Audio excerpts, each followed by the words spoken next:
Nyog maayo.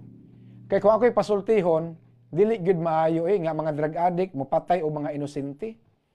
Sama aning bata o sa may isa aning bata. Wala man isa ang bata. Nakit-an sa suspect gidas balay gilugos.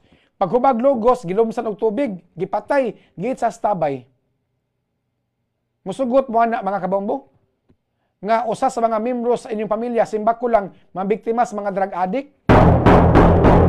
Simbako labangon og pito ka laod.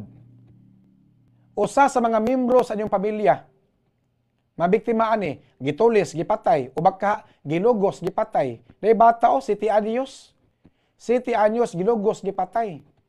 Musugot mo, ana. Muna mangutana ko ninyo, asa may mas palabihon ninyo? Asa may mas palabihon ninyo, mga kabombo? Patyon ang mga drug addict, patyon ang mga kriminal, or ang mga drug addict, ang mga kriminal, mupatay og mga inosente. Kana lang diyan ang napita akong pangutana. Timang-timbangan ninyo og maayo. Og asay mas angayan ba? Patyon ang mga drug addict, patyon ang mga kriminal, or ang mga kriminal, ang mga drug addict mo patay og inosente.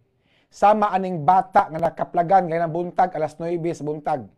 Gilogos pagagabi Pagkabuntag na nakitaan dito sa tabay, gihog siya sa tabay nga wa na isod tubig. Naitabay nga wa na tubig dito giit sa ang bata. Human gilugos mga kabombo. Unsa may sas bata in taon? Uy, anong lugoson man? Nganong patyon man mga kabombo? Di mangutana ko rin yung anak. Kaya ako na-obserbaran karong panahon na nagbaha ang supply sa Shabu.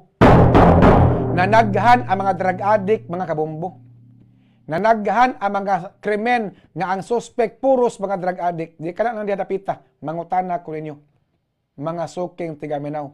Safe pa ba ang nasod sa Pilipinas?